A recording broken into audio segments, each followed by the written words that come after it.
About a year and a half or 2 years ago, I got a phone call from one of our members, Bob Reeves, an attorney down in Lexington, and I had heard of Dr. Boyd Haley's research a little bit through this academy, and Bob told me that a little bit more about it, and that it was bringing up some questions that were very provocative in the ideas that we have been entertaining about chelation of mercury, EDTA, and all these types of things. So when Bob explained it to me a little bit, I called Dr. Haley, and he sent me some papers, and I read a little bit through there and understood maybe 2% of it, but I invited him to come speak at the Academy meeting. I think it was in Chicago about a year and a half ago.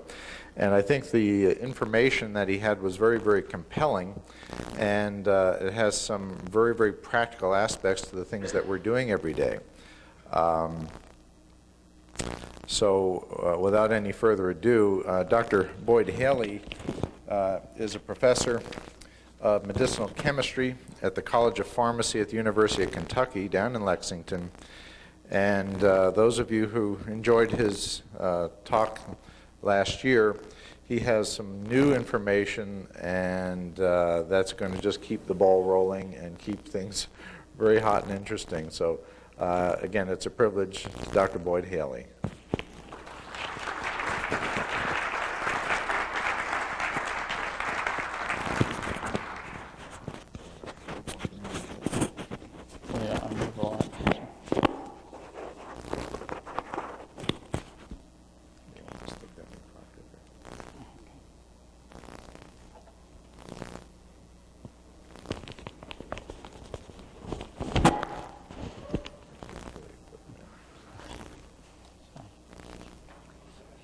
Thank you very much, and thank you for the invitation to come and speak. I would point out, what? I can't get any closer to my mouth.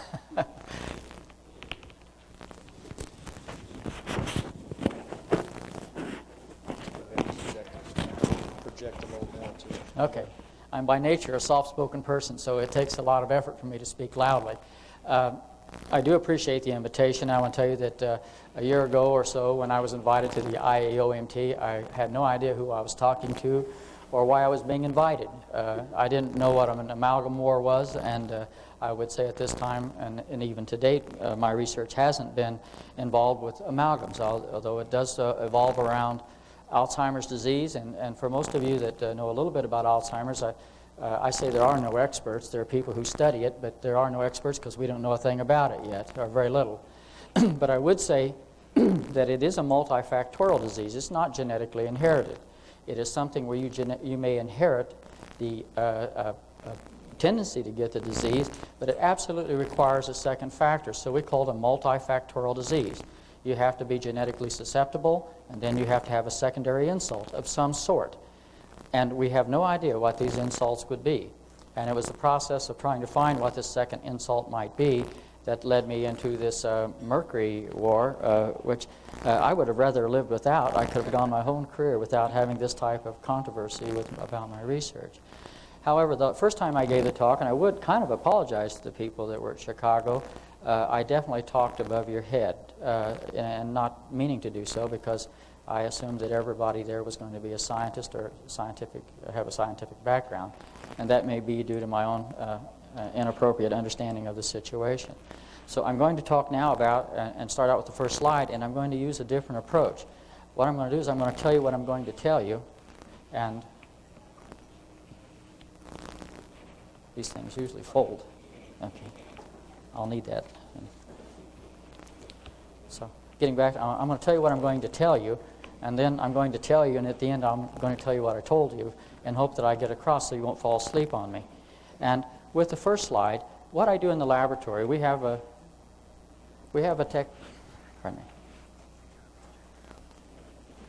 technology, and this technology I'm going to try and explain to you, give you what I call the Pee Wee Herman version of photoaffinity labeling. But essentially what you have to follow in this talk is that we receive brain samples from our Aging and Alzheimer's Center. These are autopsies, and these people have been through clinical trials, and they have been diagnosed as having a particular disease because they're all dead, or it may have been killed in car wrecks. And what they do is they send us a sample, and we do the technology that we use on this sample. And an example of this is shown in this first slide, and this is a routine thing that's done, and we put in tubulin samples because we have found out that it's the beta subunit of tubulin that's affected in Alzheimer's disease. And in this particular slide, the first 4 patients are all controls of some sort. Some of them are ill, some of them have died of other diseases. And then from sample 5 on, they're Alzheimer's disease. And you can see that what we have found in our research that has held up extremely well is that people that have Alzheimer's disease, about 85% of them, the tubulin in their brain will not photolabel. We'll talk about tubulin. It's a very important protein. It is the most abundant protein in the brain, and it's in every cell that we have. But in the brain and in neuronal tissue, it is extremely important that it's there, that it function right, and we'll discuss more about that at this time. But as you can see, what we found is that this is missing. In this particular case, we had one person that photolabeled nearly control levels. When we got to pathology, after the clinical diagnosis, weeks or months later, someone will get around to the pathology where they will look for neurofibrillary tangles, plaques, and decide what pathology in the brain really decides if this person was Alzheimer's disease or not. Well, this particular person was not AD. He had what they called as diffuse Lewy body disease. And so many times when we find samples like this that do photolabel, they will be another neurological disease. Controls always photolabel. If a person is not demented, we never have trouble photolabeling their brain tubulin. Now, so this is what we're starting, and what we did our research on was to try and find out what might be the cause of this loss of a biological activity that's very important.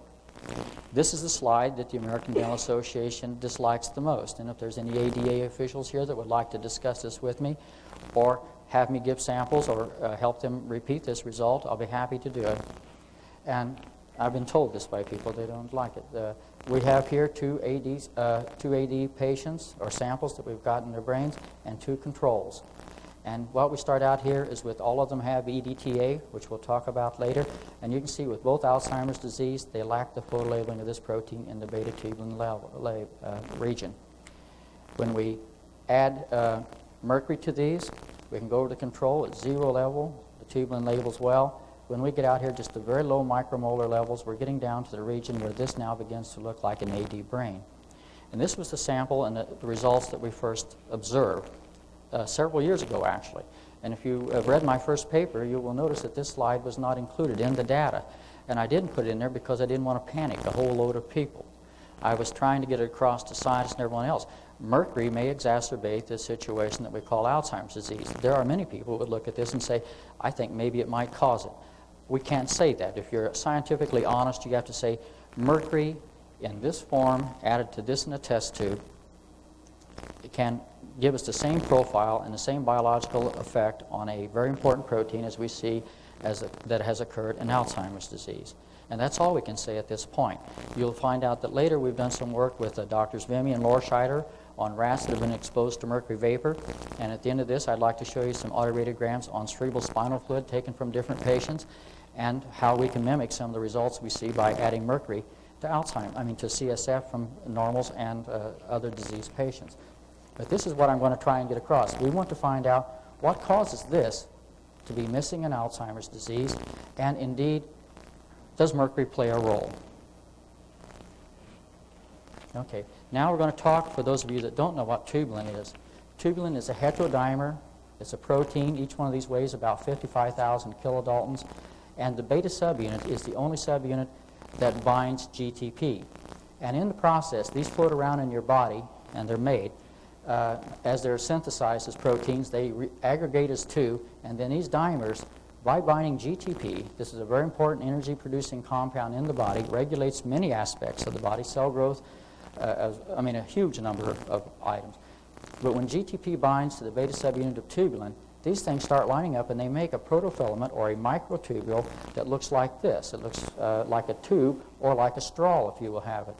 This lines up in the cell in a very particular and a very important orientation.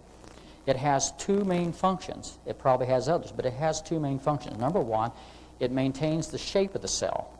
in many cases, part of the cytoskeletal fraction, so it keeps the cell looking like a extended form instead of collapsing on itself. The second thing that happens is that we know that this is the railroad track of the cell. There are what can be absolutely called little molecular motors. They're little motors that bind to this railroad track, and by burning ATP, a molecule similar to GTP, they will run up and down this thing from the nucleus to the membrane, or from the membrane back to the nucleus. And this is how we dump stuff out of the cell that we need to remove from the cell, and it's how we bring things into the nucleus from the cell surface that we would like to. And you can have, I've seen little motion pictures where they have actually put immunofluorescent antibodies on these motors and watch them run up and down microtubulin when you put ATP in. So this is a very important structure to the cell. Now, it's the railroad track. This is an immunofluorescence microscopy of a fibroblast cell, and all these little lines you see going through here that look like little pin drawings or pin lines are microtubules. And this is how important and how complex it is in a cell. I haven't got one of a neuronal cell. I'd like to show it to you, but the myelin, I guess, is very difficult to make them. But if you were sitting around and talking about the effects of tubulin, and you say, this is the railroads, or these are the tracks that go around this cell to allow us to communicate with outside the cell to maintain the integrity, how would you like to have 10% of this torn down, 10% of it removed, 20%, 30%? Where would you be satisfied and say it's still a healthy cell? I think those are unanswered questions, but you can look at this cell and say, there is a lot of tubulin. There is less tubulin in this type of cell than there is in a neuronal cell by a large amount. Now, you remember in the first slide I told you that GTP is the compound that uses its energy to form the microtubules, because we have to make them, we have to tear them apart, and in cell division, tubulin is what pulls the two cells apart when they're dividing. Now this is the kind of compound, and this is the thing that makes all scientists, or a lot of people think scientists are a little weird. I think you have to be a little bit damaged to be a molecular level scientist, because you have to like sitting alone in a room with a book and thinking up how you solve problems that other people aren't interested in. So, but anyway, one of the concepts I had was, how do you tell in a disease state? Because in disease states we have this idea. Many of the diseases that are caused by cancer, say for example, all of us know about cancer. We have the RAS protein involved in many forms of cancer, but particularly breast cancer. RAS protein, the protein is produced by the RAS gene, is a GTP binding protein, and it regulates cell growth. In Rous sarcoma virus, the sarcomas that are developed from this virus is because of a protein called Sarc protein. Sarc protein is an ATP binding protein. So in my laboratory, we operate off of the theory that many diseases are caused by aberrant nucleotide binding proteins. They're either there when they shouldn't be, or they can't hydrolyze GTP when they should, or they're not there when they should be, or they're there when they shouldn't be. So we have to look, and we make comparisons of normal tissue versus diseased tissue. And when we see changes in nucleotide binding proteins, we think this is giving us some information about what's causing the disease state. And one of the finds in my laboratory in the last 3 years was with an English scientist who worked on chronic granulomatous disease, which is a disease where young children die of infections because their white cells can engulf a bacteria, but they can't kill it. And what we found is that those children have cells that lack a specific NAD binding protein, which is another nucleotide. So this is a very powerful, proven technique. These compounds are used all over the world, and you can't pick up an issue of Journal of Biological Chemistry in which someone is not using these compounds to study some protein that's involved in the disease. Now, how these proteins work, this compound is only slightly different from GTP in that we've hung an azide off of this position. And this was a brainchild that I had that I kind of parasited from some other papers I read, as I was being educated. And this is what allows us to label these proteins with a flash of light. The other aspect of this thing is we'll make one of these phosphates hot. So in effect, we can add this molecule to a biological system or a cell system, and we can look at the effect and compare it to what would happen if we added the natural compound GTP. And what I can tell you is that this compound, in the absence of light, will do everything that GTP, the natural compound, will do. It will cause tubulin to polymerize, which is what we're talking about today. It will activate adenylate cyclase. It will support protein synthesis. So this compound, in the absence of light, is a perfect mimic of the native compound.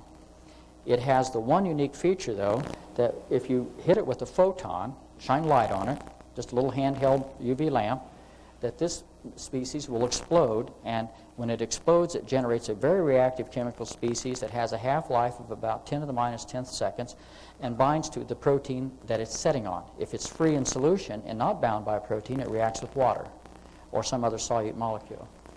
Now, this is the chemistry. For those of you, and I always talk, when I give lectures to students, I always tell them, part of my lecture is for the top 10%, you know. So this is for the people in here who are somewhat interested in chemistry. And just look at this top part. There's an azide. We hit it with a photon. You literally get an explosion. We've had this stuff blow up in the laboratory and destroy beakers. And you give off nitrogen gas, and you end up with a nitrene, which is one of the most reactive chemical species known, along with carbenes. And it's got 6 electrons in the outer shell, and this allows it to do this first reaction, which is the only one I'll bother you with, and that's to insert in a carbon-hydrogen bond within about 10 to the minus 10th, 10 to the minus 8th seconds. So it's a nice way of picking out which proteins bind this, and this is technology that's been developed in my laboratory over the last 20 years.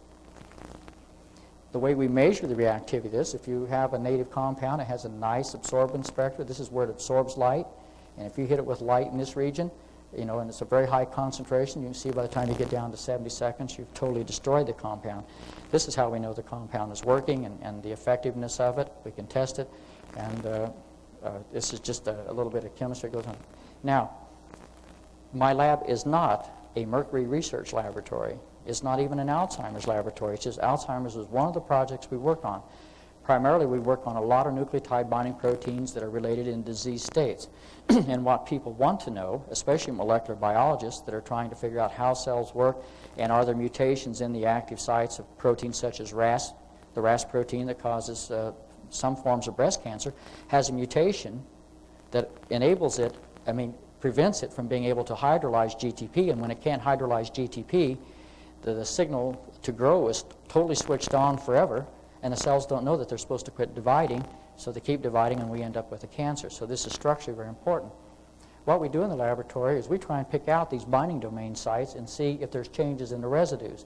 So again, how this works, and it works very specifically. It just does not bind to the protein, and you don't just label the protein it binds, but it will only label the binding domain on that protein where the GTP is setting. So when we hit this with light, and there's a peptide link, loop that comes around that binding domain, we photoinsert somewhere in that loop. We may go to different sites in that loop, but we can actually pick out the subdomain of the protein. So if anyone says, well, he's labeling this and these things are nonspecific, we have about 30 publications that would prove that they're wrong. These are very specific for that. And by the way, when they photolabel into this, they kill the enzyme activity. The enzyme is dead because it can't turn over anymore. It can't replace it anymore. So in the experiments we're going to talk about today, this is going to be how we do this. And this slide was made by Dr. Lorscheider, and he gave me a copy, and he said it was very good for explaining it to people who are lay people. We will take brain homogeneous in this first part. We mix them plus azido GTP that's P32 labeled. In other words, it's radioactive. We incubate it, and the thing you have to remember, the incubation here is for 4 degrees at 20 seconds. This is not a long overnight or a chemical reaction. It's very rapid. At this time, we then shine a light on it. It's a little UV 254 nanometer for 60 seconds. This causes the nitrogen to give off, and then we'll end up with what is the equivalent of GTP P32 linked to the tubulin binding sites. And again, I want to remind you, azido GTP will polymerize tubulin in the absence of light. So it's a very perfect mimic of GTP. And then we do the separation. Now, I wanted to remember to say this. This is what this is. This is an SDS polyacrylamide gel. And what we do is a gel that's porous. It looks like a piece of Jell-O if you've eaten Jell-O for a dessert, except we put it in a slab, and we make it at a gradient. You dissolve the proteins with sodium didecyl sulfate, the active ingredient in Tide and in your toothpaste, which if you, it's another story, I suppose. But then we separate the proteins, and what happens is the proteins come down, the large ones run The large ones will run very slow at the top, and the ones at the bottom are the very smallest. And we have their molecular weight by putting molecular weight markers on this side. We can tell the molecular weight of these proteins. And in this particular one, this is purified tubulin that we have purified from bovine or sheep brain. I can't remember which at this time. And you can see that it separates into two bands. And on the next slide, you'll see only this band here has radioactivity in it. These are brain proteins, and you can see that the major protein is in these two regions. This is alpha and beta tubulin. But if you look through here, you can see that there are several hundred proteins, if you wanted to count them, that you can stain and see. There are actually probably 1,000 proteins in a brain homogenate.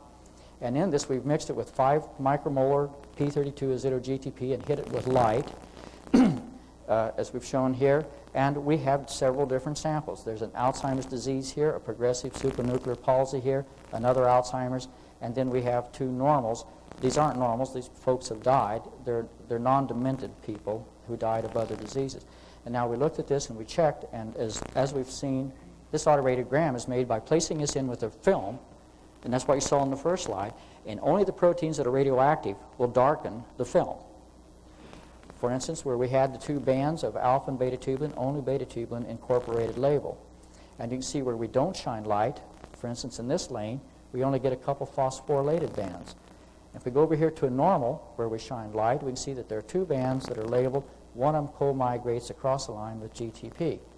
And there's the other normal. We get this band photolabeled, and in a progressive supranuclear palsy, it photolabeled. If you get to the AD, it's gone. And this particular AD, it's gone. And this is the type of work that we did, one of the first things we did. And we've done this on numerous neurological diseases where we have got the brain samples. And I would tell you, it's only in Alzheimer's disease that we do not see the photolabeling of beta tubulin. We haven't found anything else. There may be, but we haven't done a number of them. Now talking about the selectivity.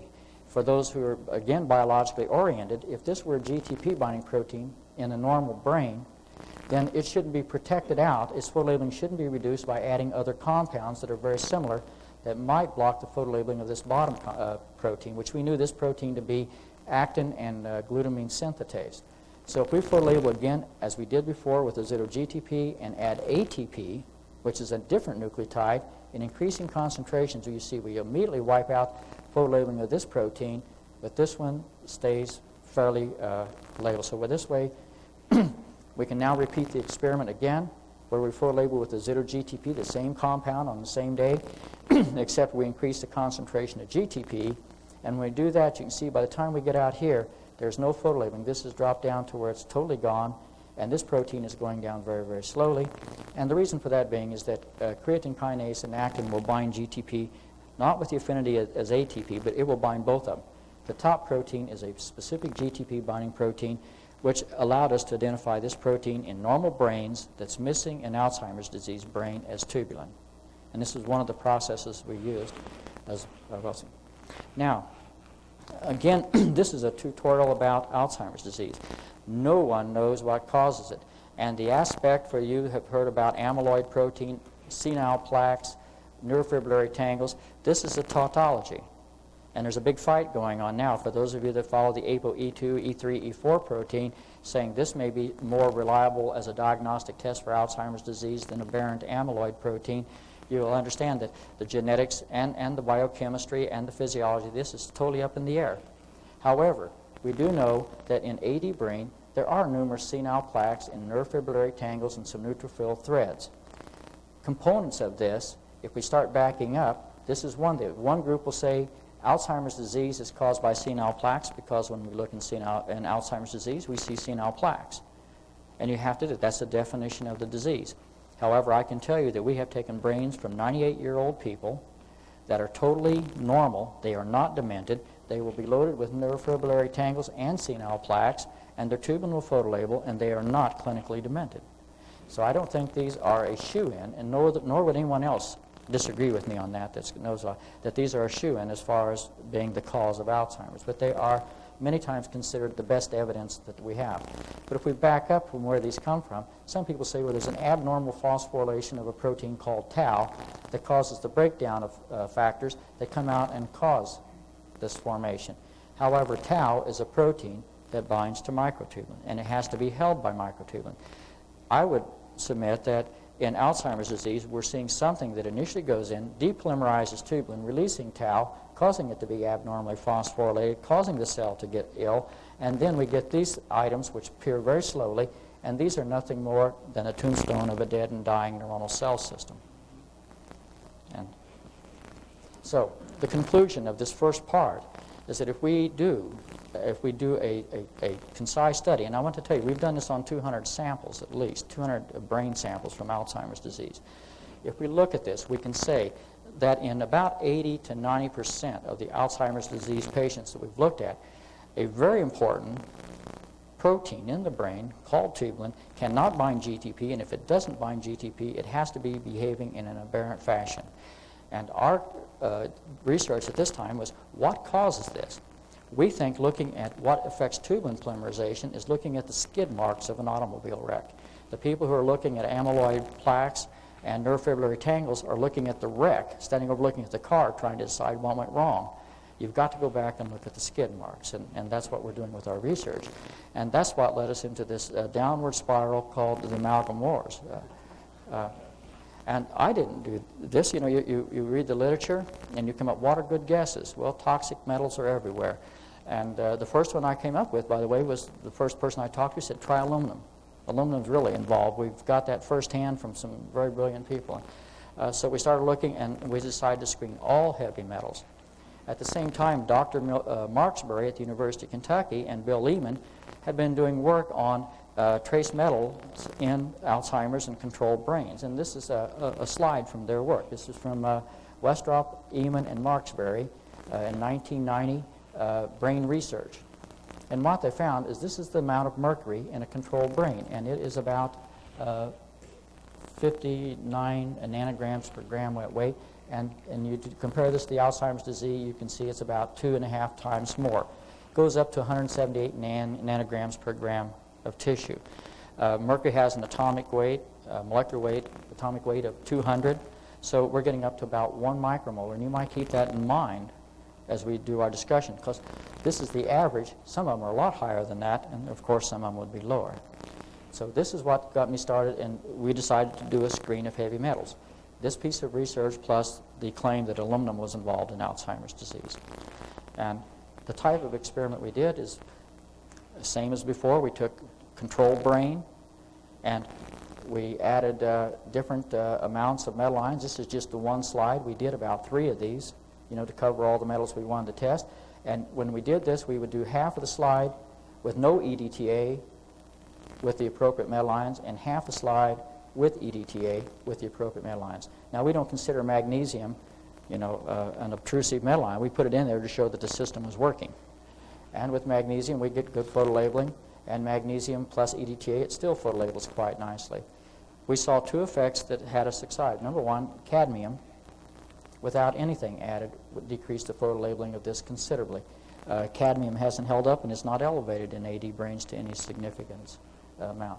However, when we got over here, the surprise was that we found that mercury with EDTA, and I would point out all of these are pre-chelated. In other words, we mix the metal ion with the chelator before we add it. Otherwise, it would be pointless.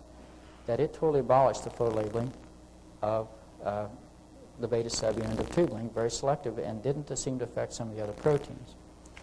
We've done several of these, and to make a long story short, we decided, well, if it's mercury and it has to be chelated, we tested a ton of chelators. And I can tell you there's only 2 chelators that work effectively at doing this, and it's EDTA and EGTA, and I'll show you the structure of those later, and it turns out to be relatively important. But you can chelate with malate, citrate. You can add the mercury by itself, and it will not do this. It has to be chelated with a specific chelator that has a specific structural characteristic for it to block the photolabeling of tubulin. And on this particular one, we can see again, here's another control brain, and we have the 2 zero controls in the center. And we go to the left, we increase the amount of mercury with EGTA at an excess at 200 micromolar EGTA, and we start out at 1, 3, 4, 4, out to 9 micromolar mercury. And you can see we've wiped it out by the time we get out to about 6.3. If you go over here with EDTA, we've wiped it out by the time we got to 4.4 or 3 micromolar. Now, these are done very rapidly. We're doing this at 0 degrees. We mix the stuff, we put it in, we mix it about, I think, 1 minute, and then we shine light on it. So these concentrations, while 1 micromolar would be relevant to 200 nanograms per gram wet weight approximation, if we let this set for 15 or 20 minutes, it'll wipe it out, and I'll show you the time effect in a later slide. But you can see that this does point out that mercury bound to these chelators has a very potent effect on the tubulin polymerization system. This is held up in other people's research, and we have done experiments where we take neuronal cells in culture, you add mercury, it will kill them. If you have mercury chelated to EDTA, it will kill them 10 to 100 times faster. It helps deliver it to the site where it's very toxic better than it does by itself. It bypasses probably some of the protective devices that are built into cells by chelating it and then taking it near the tubulin where it can react and probably has a higher affinity binding. I should point out also that this tore up a very, what we call conventional wisdom, and that's that heavy metals, when they're chelated with EDTA, are no longer toxic and no longer reactive. And this was something that everybody wants to believe, and it offends a lot of people that I say this until they see the data, and then it comes out that they believe me. But mercury, when it's chelated with EDTA, is not toxic. It is very toxic to any system that would require tubulin polymerization to keep the cell intact and alive. And to tell you the truth, I know of very few cells, there are a couple maybe, in which tubulin wouldn't be critically important for the life and the health of that cell. Now, here's what we're talking about the time. We want to know, we're doing these experiments very quickly, and we thought, well, what happens if we let these set for any period of time? And this is the same experiment done with EDTA, 100 micromolar, and we have 3 micromolar of mercury, and we're doing this such that we know that it will last. If we add just EDTA by itself and let it set for 5 or 60 minutes, we have no effect on the photo labeling. If we mix it with, put the mercury in and wait 2 minutes, we see a very slight drop. This was about a 10% drop at 2 minutes. If we wait 5 minutes, it totally wipes it out.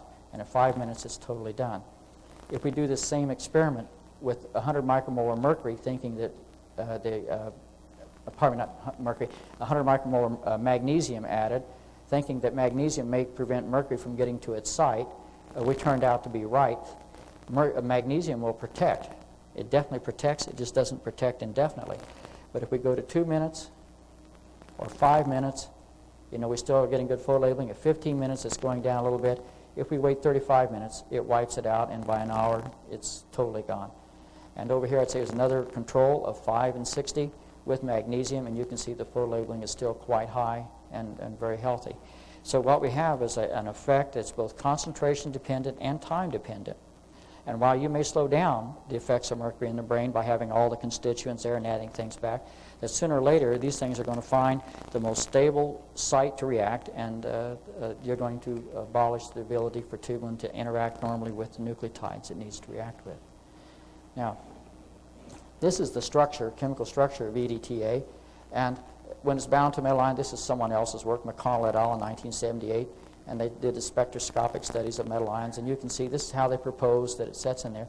And the reason we were looking at this is we were confused. Why? It's not the chelation, because you can have chelators that bind mercury tighter or less tightly, and they still won't, than EDTA or EGTA, and they will not substitute. So it had to be a structural property. And what we saw in a structural property was something with the nitrogen going to CH2 to a carboxyl group, and I started thinking about that. It looks like an amino acid to me. And in the brain, there's an amino acid that exists at high concentration. It's called glutamate. And it's an excitotoxic amino acid that when it gets to high concentrations, it's useful in the brain. If it gets too high, it will cause neuronal cells to die because it activates and causes them to burn up their energy in what they call an excitotoxic amino acid hypothesis. So we decided to see if glutamate and aspartate could substitute for EDTA in this particular system. And again, this is our slide where the beta subunit of tubulin is photo-labeling very nicely at 0 degrees, 0 amount of mercury with EDTA, and over here without EDTA or glutamate. And as we increase the amount of mercury with EDTA, we see where the photo-labeling of tubulin goes down. If we have glutamate, only we have to have it at 1 millimolar because it's not a very good chelator. We have to have a higher concentration. We can see that it also will support the decrease in photolabeling of tubulin and help mercury get delivered to the appropriate site. I would point out that in the brain, glutamate is 10 millimolar, and we're only 1/10 that level in this particular experiment. So we're down to where someone could say that if we had just vapors going into the brain, we don't have to have EDTA to do this. And I'd like to point out at this time, I am not an anti-EDTA person or anti-chelation therapy person. I think we live on new knowledge, and that's the reason people pay me good money to go play in a laboratory. And I would not want anyone going out here saying, Haley says we should not use EDTA in therapy anymore. No, I think you should use it more intelligently. I think you should realize that if you put EDTA in and a person's carrying a mercury burden from whatever source, that the first thing that's going to happen is that mercury EDTA will be formed, or it can happen, and this can be disastrous to a lot of systems. And I have been told by people in chelation therapy, that, and in papers I've read, that EDTA is somewhat toxic to the kidney, and mercury is somewhat toxic to the kidney. If you put mercury plus EDTA together, they're not additive, they go up a lot higher, indicating that the complex is much more toxic than either one of them together. And you can look that up and read that data yourself and make your own decision with regard to that. Okay. This is good news to some people, especially you that are popping pills this weekend. We wanted to find out, you know, if this were a sulfhydryl thing, is there a chance that you can reverse the effect of mercury, or mercury EDTA on tubulin? And what we have here is a slide in which we've added 5 micromolar mercury EDTA here, totally wiped out the tubulin photolabeling, and it did the same thing here. And then we added 200 micromolar DMSA. We didn't try DMPS because we couldn't get any. And as you can see, DMPS, even at very short time periods, will totally reverse the effects of mercury EDTA. So what this tells me is that DMSA, in the context, in a homogenate, which is as close as I can come to mimicking a brain, will reverse the effect of mercury on tubulin if it sits there. Now, we tried the same experiment on Alzheimer's disease brain because an AD brain would look something like this, and we were hoping we could kick it up to something like this. Unfortunately, we couldn't. That tubulin has been denatured or down so long that you can't bring it back to controls. But I would tell you that it did increase the photolabeling in the AD brain by 100% or 200% at many times. So it really brought it up a lot percent-wise, but it didn't bring it up to anything near control levels. So I wouldn't want to make the statement, I don't want you leaving here thinking that you can take DMSA and cure Alzheimer's disease. I don't think you can. I think you might decrease, you know, the severity and maybe the onset or something, but I think this would require a lot of research. Anyway, you can take this data and assimilate it as you wish. And I would tell you that, again, as Dr. Plosian said, I'm a research scientist. I'm not a medical doctor, and I don't give medical advice.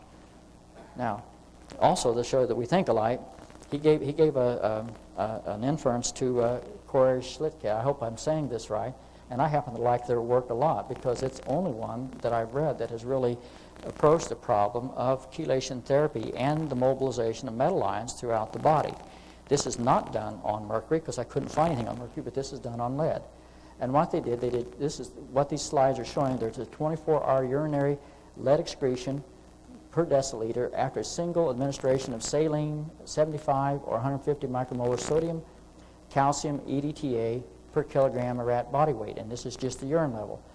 Before they gave it to them, they fed the rats 25 parts per million or 50 parts per million or 500 parts per million of mercury in their drinking water for a period of 3 to 4 months, it says down here.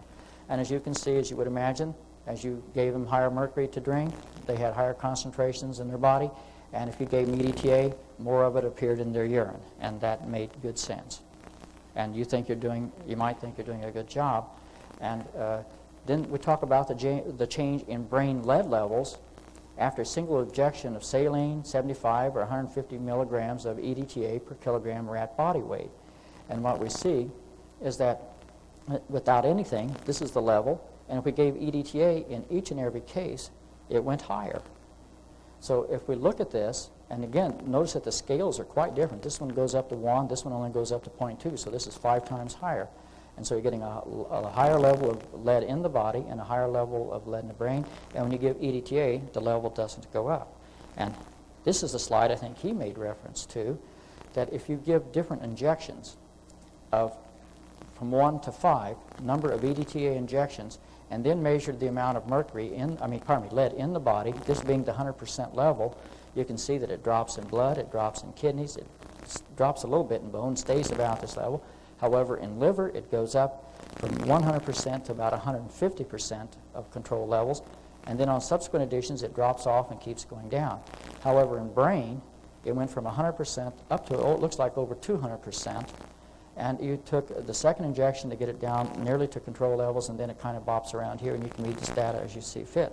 But what it does tell you, as Dr. Poshian pointed out, that when you put chelators in the body and they start mobilizing metal ions that are fixed at certain locations, they can go different places.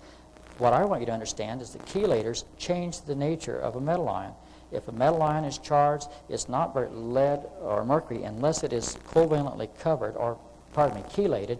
It can now make it such that it'll pass the blood-brain barrier.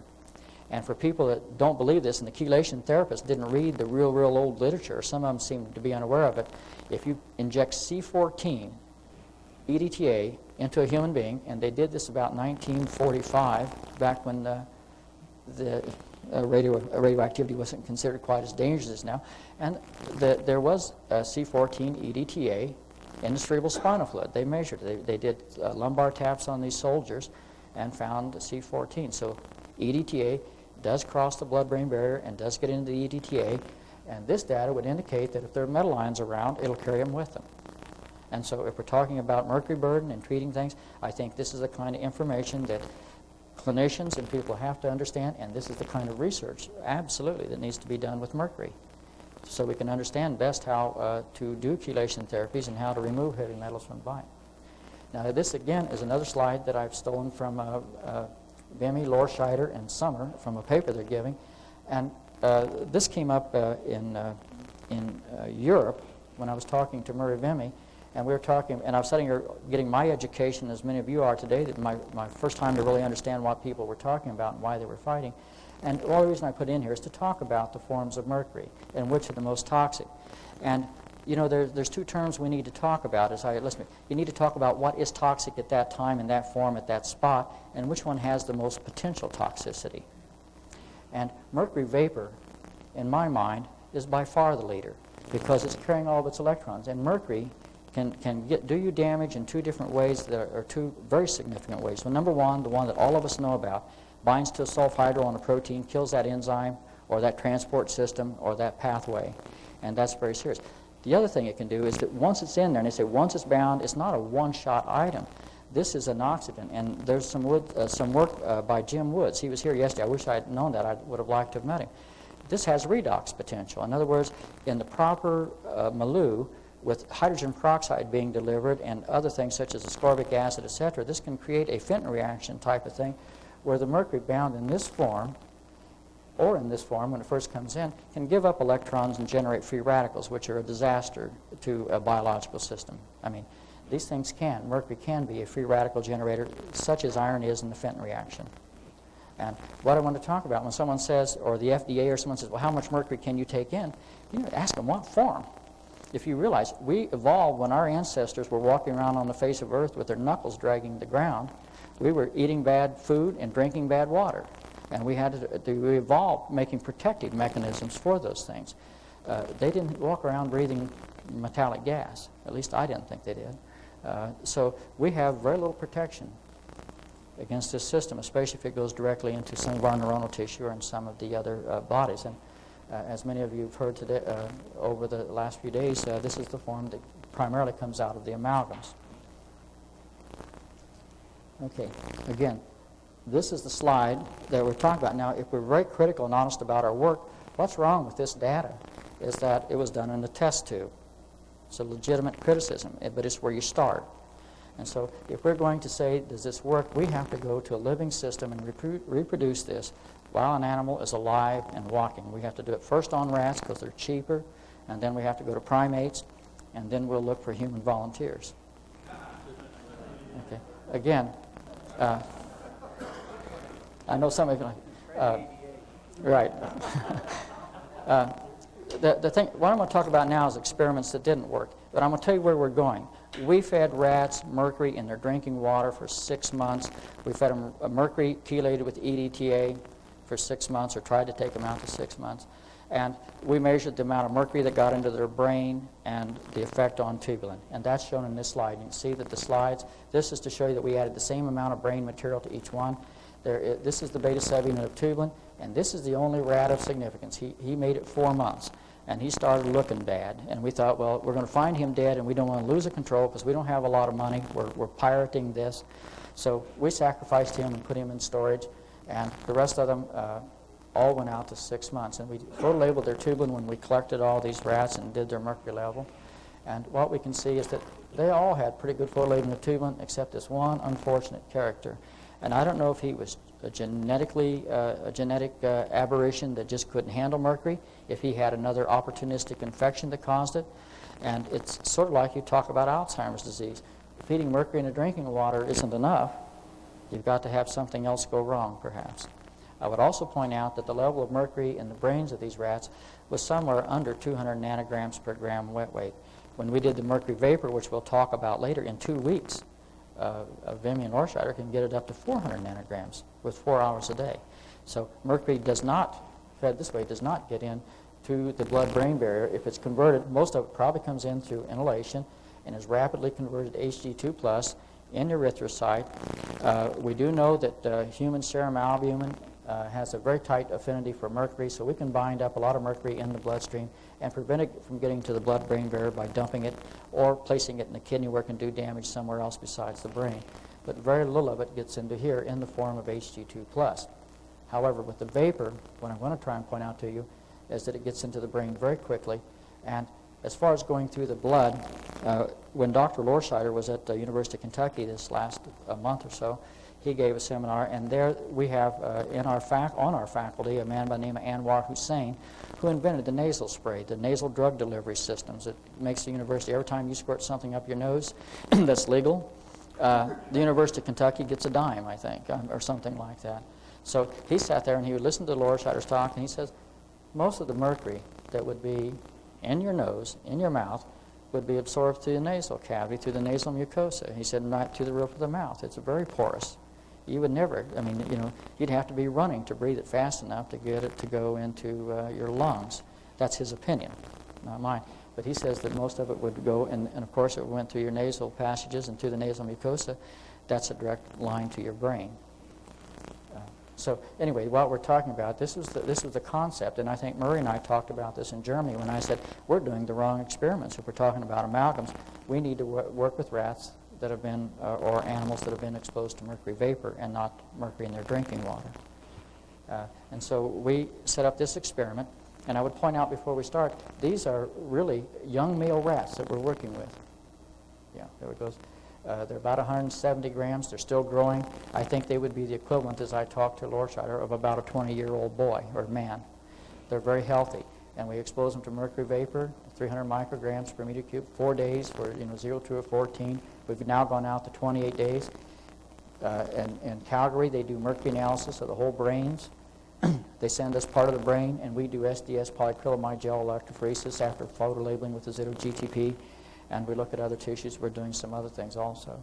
And so we've done this experiment. And this is their vapor pressure system. And I just did this in case someone wasn't around when Murray gave his talk. And essentially, you set the rats in this thing. They can measure very accurately the amount of mercury that they're exposed to in the vapor and the timing of this. And this is their invention, not mine. I don't have such things in my laboratory. But this is the result. If we go over to the side where you've seen this data before, this is a human control, and the tubulin labels very nicely. This is an Alzheimer's disease, and you can see the tubulin is missing, and while the bottom protein, which is actin and glutamine synthetase that run in this region, they photo label very nicely. If we jump over here, we can see this is a protein that is only seen in rats. I mean, we aren't rats, so we don't have this, at least most of us. It might be a good control to run on some folks I know, but they do have this extra protein. But this is their beta tubulin, and we can determine this by running a molecular weight marker that identifies it. And you can see in the 2 control rats, it labels very nicely. However, when we take the rats that have been given a high dose of mercury, we can see that 2 of them responded very strongly to it, and they don't photolabel, very well at all. 1 over here photolabels almost to the level, about 75 or 80% of the level of the controls, and there's about 3 that's up around 40% or 50% of control level. However, 6 out of 6 of them showed a marked decrease in control. This was 6 rats. We had 6 controls. Can't show them all. We've repeated this 3 times. In the last experiment we did it, the data is perfectly matched. And the thing I can tell you is that without a doubt, very consistent. I have a philosophy. I don't like being wrong. If I'm wrong on this, the ADA is going to hang me up, quarter me, and split me in every way they possibly can. I know that, and everybody sitting in this audience knows that. I can't be wrong. And that's not new. And I'm not criticizing the AD either. If I'm wrong, I ought to be. In science, as Ann will tell you, you make a mistake and your enemies will delight in publicly humiliating you. So the last experiment we did, I did everything possible to show that we were doing something wrong. I mean, we bent over backwards to photolabel the tubulin in the rats, and we still got a 40% decrease in the rats versus the controls. And so I think that this is the 3rd time we've done it. We intend, and this was done on young rats. We're going to repeat this experiment right now. I think the rats are being on older rats because unlike the excitement about the children, and I do think children need to be taken care of, I think the people who suffer the most from mercury toxicity are older people. And I absolutely have, I have a lot of logic. If you'd like to have a debate about that, I would. And I think that's where we ought to be putting some of our money. What's the effect on the aged person to an insult that's a major toxic material? Can I ask you a question? Sure. If that were a human, would the tubulin would not stay at all, correct? If this were an AD? Right. No, there's some AD. Right here. This is an AD, and it's not a stain. It's a radio incorporation. No, you'll find some of them. They will always show a very marked decrease, usually 75% or more. Some of them won't photolabel at all. About 70 to 85% won't photolabel at all. Many of them will photolabel, but not to the extent. Now, you've got to understand that what an AD patient is. This is someone that has lied in been in a deathbed from days to weeks to months, perhaps. They don't die of Alzheimer's. They die with it. They die of asphyxia, pneumonia, starvation or something like that. And then they have to go through the autopsy procedure. They take the brains and they cut a chunk out and they freeze it. And every month they call me up and say, come and get your samples. So you obviously could not live 1 second if you had this kind of tubulin. I think this is the result of it going downhill, and we're seeing people at the very end of their spectrum. I guess my question Sure. is, do rats produce their own ascorbic acid? This is the rat, isn't it? This is a rat, yes. They don't have to eat fruit to live, I can tell you that, so I don't know the answer. Pardon? They produce stuff. Yes, I thought that, so. I'm just wondering if maybe you can still see some staining if they wouldn't suffer the same result as doing because of the fact that they have a source of, they have an electron donor. Well, these rats, this was only 2 weeks with mercury exposure. These rats were not markedly ill. I mean, they had a lot of mercury in their brain, but they weren't, from what I understand, Murray's seen them. I didn't see them alive, so I don't know, but I don't think they're markedly ill. And I think this is a result of just saying, yes, mercury gets into the brain, and mercury can mimic the effects that we see in Alzheimer's disease. And again, it doesn't say that mercury causes Alzheimer's disease, but it would indicate, would be a concern that one ought to have, that mercury would exacerbate the situation if someone were prone or going into Alzheimer's. And that's the only statement I'm making. My main statement would be it needs a lot of research. Did someone else have a question? Just not enough, right? Yeah.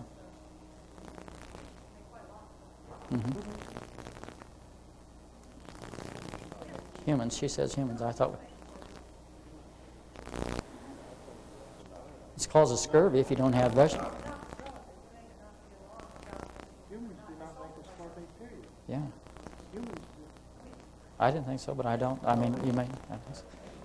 Okay, well, anyway, this is just the graph part of this, and it just tells the same story that, if you add This shows the mercury level. If we get up around, when mercury gets up around 400 level, the photolabeling of tubulin drops off dramatically, and this makes the system look quite similar to, say, the difference between a control, this is a control and a control, Alzheimer's disease, and a mercury-intoxicated rat.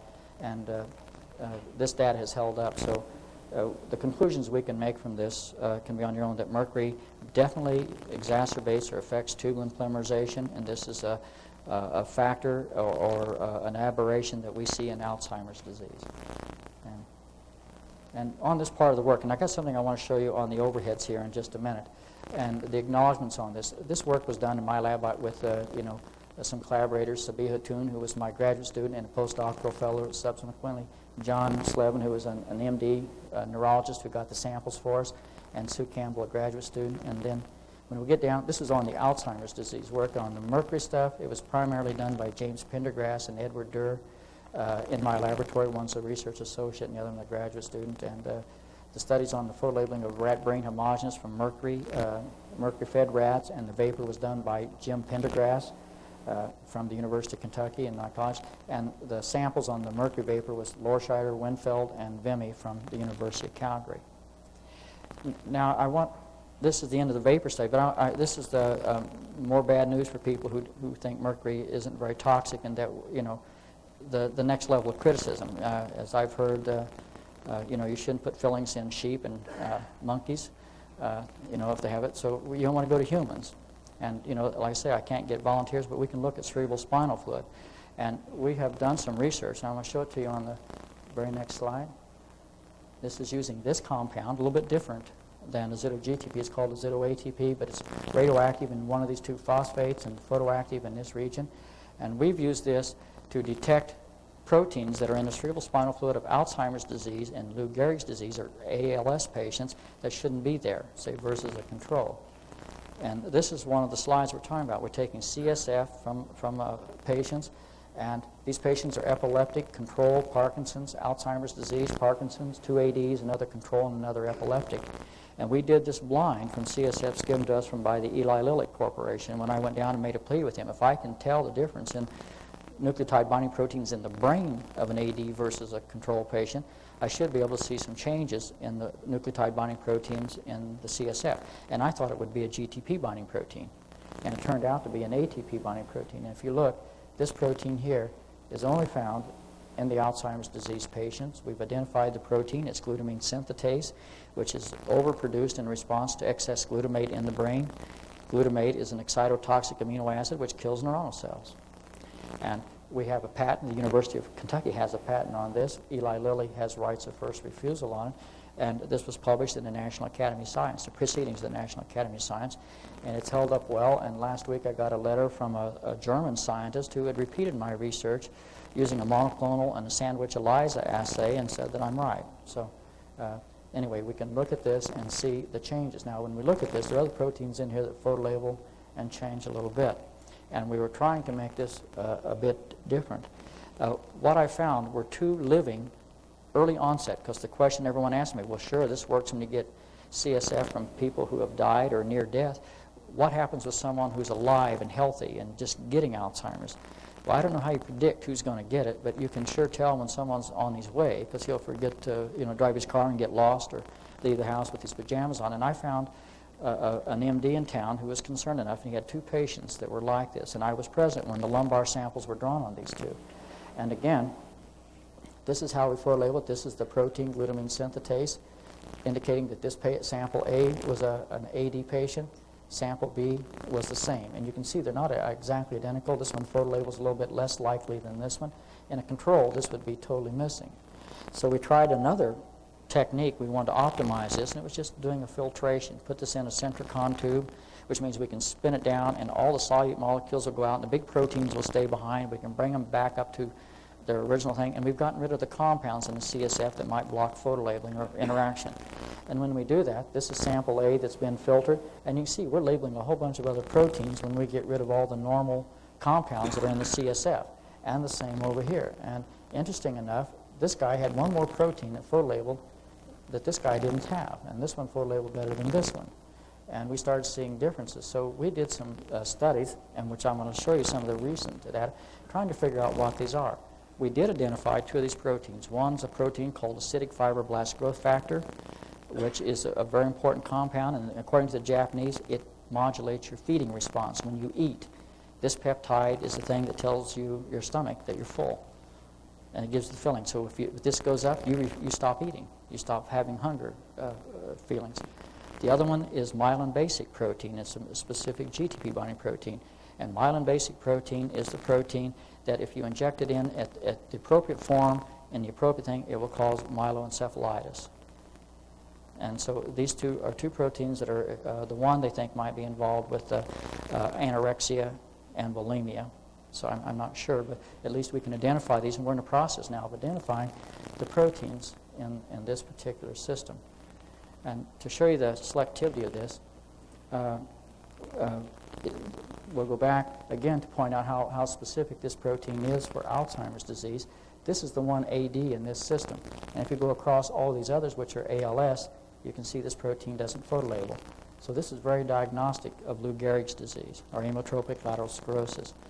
If we change the probe, going from azido ATP, and on this side do azido GTP, we can see that we don't photolabel this protein because it's primarily an ATP binding protein. However, we label a protein in the ALS that we don't photolabel in the AD, and it did label over here. It's just that this is not a good enough slide to show it, and it was much lower. And this protein is indicative of someone with Lou Gehrig's disease, and we've published this, and this was reported. We found that in people who came in thinking they had ALS, that we found this protein in 85% of their CSFs. We found it in no other CSFs except 3 patients that have been had head injury. In other words, they've been in an automobile accident or hit in the head, and that means all the cells were breaking and bleeding into the CSF. But anyway, so this is the refinement of this particular type of technology. You can distinguish between control and normal patients and use this as a diagnostic test. Now, what I'd like to show, if I can have that slide off and put this thing back up, is to tell you where we're going. And I think a lot of this also shows the way I do research. I'm a person that believes in follow your nose, and we're doing screens on several ADs, and the patients and the nature of the patient isn't important. What is important is that you look down in this region here, and you can see that if we talk about these neuropeptides that are in the, say, less than 30,000 down to 10,000 molecular weight, and all of these CSFs, they come in, like this one here has a protein here, missing here, say compared to this one. This one has it here, missing here. And you see this variation. And what we're looking at, and what we think we're looking at, is the way the brain communicates with different parts of the body and with different neural pathways, and perhaps with separate parts of the brains talking with other parts. And this is another set. I can just put them down underneath it, again, to show you that we've done a large number of these. And again, you see this one's photolabeled very heavily here, and this protein's missing. Can all of you see that? Maybe I should put that up higher. And so we're very curious about what causes this. And in one of my nights when I sat at home alone with a book and drank red wine and speculate on the problems of the world, I thought, well, why don't I just have Kurt look at the effect of mercury on a CSF? And so we did this experiment, and in the center here, you see, this is where we've added no mercury, and over here we have no EDTA. This is EDTA, and this is rather new data. But you see this protein labels fairly well when the mercury level is non-existent or not added, and or at low concentrations. However, as we go across, we hit a point, even if it's chelated with 100 micromolar EDTA, that this protein no longer photolabels. This one doesn't change, this doesn't change, this doesn't change. You see a little addition up here, and this protein, just a little bit below 14,000, starts labeling really well. And that's exactly what we saw in the early ones I showed, that the thing that might be causing the changes in this would be metal ions and perhaps, the presence of mercury. We then put this up higher. several of them. And what I want to point out is this is several samples. They're all in one sample. One patient will be just with his deal like this. And you see this photo labels, add manganese, add mercury. Totally abolishes the photo labeling of this and gives this huge photo labeling down here. Here's another one. Photo label is very nice. If you go over here and you add mercury, disappears, and this one lights up higher than here. The next patient, this photo labels very nicely. You go over to mercury, there's not much there, and the reason it is because this is lit up so much. And we found this in each and every one of our patients that we've looked at. Now, what we're doing is we're going back with people, and we're going to try and get this and correlate some of this data with the number of amalgams and see if we can find a way of being able to look someone square straight in the eye and say, this person, by the way, we can reverse this with DMSA too, this person has mercury in his CSF. How in the blazes did it get there? If it's in his CSF, cerebral spinal fluid, it's got to be in his brain. It's got to have access to his brain cells. And I think this way we can shove this work back further and also come up with technologies that will be irrefutable, and someone can say, well, you shouldn't give mercury to rats. Maybe we shouldn't give it to humans either. That's all I have. Thank you.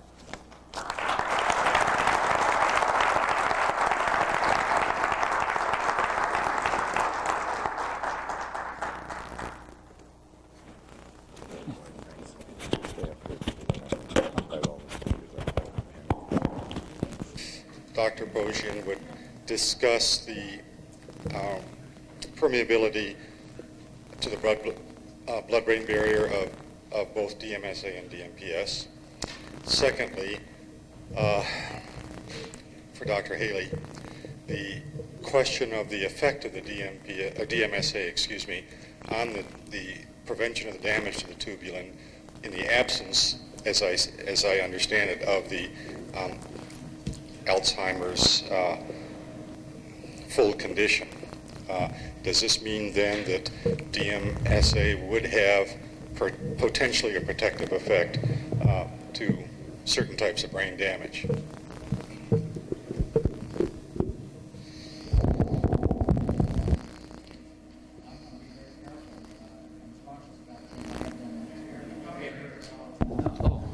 Okay. I just want to be careful. I haven't done the experiments to check that out, and nor would I have the capability in my lab.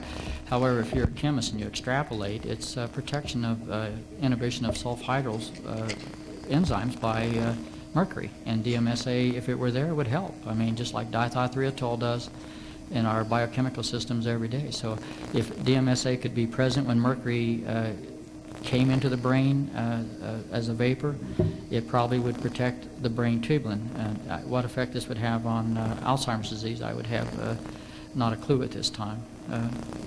Except if I thought I were getting Alzheimer's disease, I'd be popping DMSA like it was going out of style. Michael asked about permeability of DMSA and DMPS.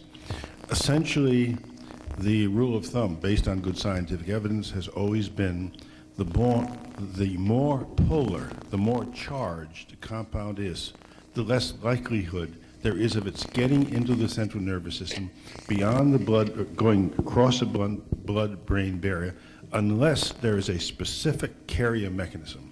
And there are such mechanisms for certain compounds. That is also, the more fat-soluble or the more non-polar a compound is, the greater the possibility of it getting across the blood-brain barrier. Now, DMSA has two carboxyl groups. They are ionized at the body pH.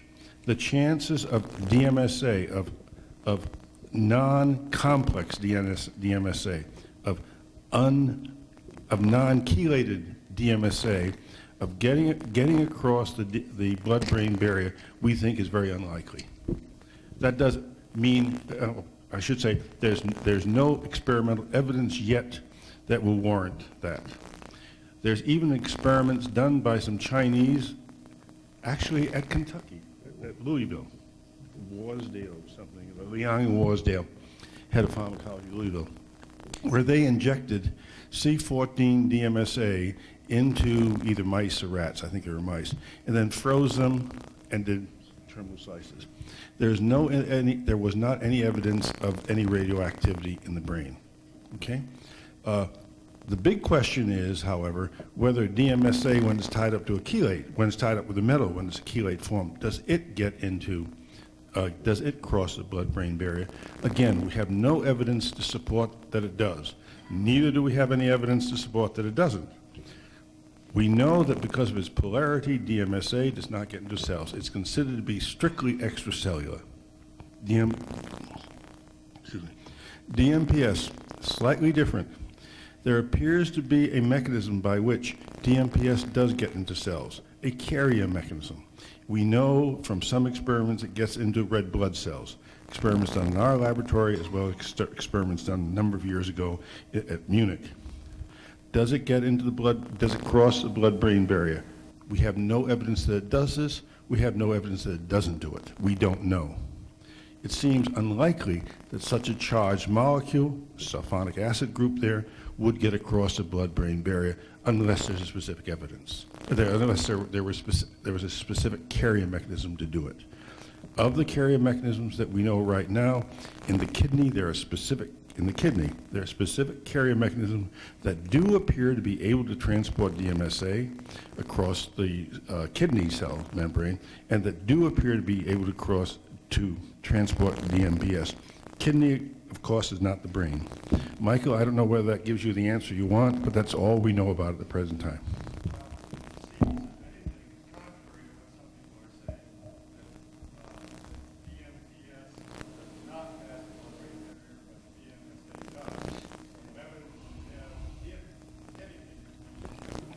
Let me say this. I don't know of any other laboratory in this country or abroad that has worked on DMSA as much as we have. We have worked on DMSA since 1978. We have no evidence, absolutely no evidence, that DMSA crosses the blood-brain barrier. I would be surprised if it does. I would be surprised if DMSA, in the normal human circumstance, would decrease the brain level of mercury.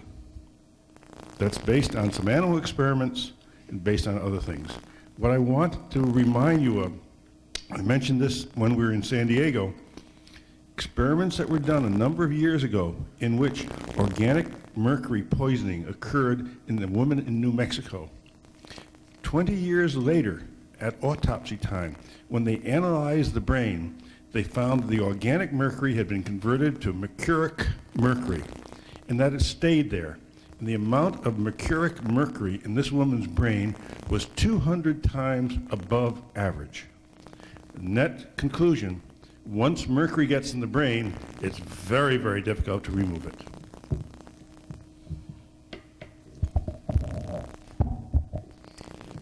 Come on up.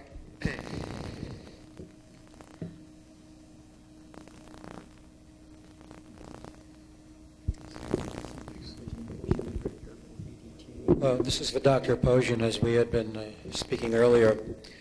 With regard to the fact that it may not be the place of a dentist to make recommendations in order to chelate the patient, but they might be working with a physician to whom they could make recommendations to do it.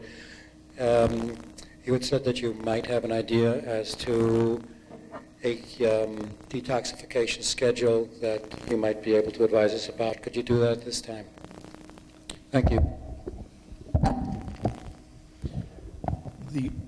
The only use of DMPS in what we would call a detoxification procedure, in contrast to what I've told you about, which is a diagnostic procedure.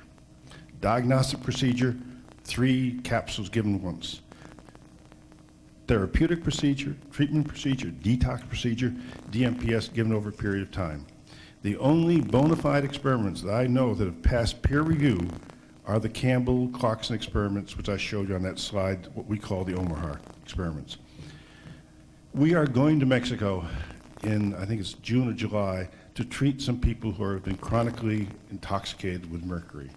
We are, if all goes well and it passes everyone as we expect it will, we will treat people daily with 300 and 400 or 400 milligrams of DMPS. We will check their urinary output the first week daily. We will also do a number of other things. Halfway through, we will also stop we'll stop DMPS therapy to see whether it is the DMPS or not that's increasing the urinary output. At that time, we think we'll, at the first time, have a bona fide, proven detoxification procedure. Let me change it for proven procedure that will bring mercury out of the body in a consistent manner. There is nothing that I know in the scientific literature today, peer-reviewed, that can be used as a model for this. Does that answer your question, Steve? We think we'll have that model developed after working 90 days in Mexico, hopefully. It'll be my pleasure, Steve, to show it to you. Yes, Dr. Haley. I'm Dr. Joy from Puerto Rico, and I am a member of ACAM and also going to be a diplomate of American Board of Chelation Therapy. What you're saying about EDTA shocked me, and I'm really impressed, but I just want to give some points, other points that could be taken into balance for the audience. First, to my knowledge, or what I have been taught and read about EDTA, it doesn't cross the blood-brain barrier. You mentioned about the radio label studies that it had, they have shown that, but really EDTA is a very hydrophilic molecule, and it's supposed to be completely extracellularly, just around the extracellular space. The second point is that EDTA has a very low affinity for mercury. All these chelating agents, they grab one molecule that they find, if they get another one that they have more electric affinity, they will lose the one that they had before, and then they grab the one that they have more affinity. So that's why, for example, you have noticed you had protection when you use magnesium with the EDTA and with regards to the mercury poisoning. So that's another important thing.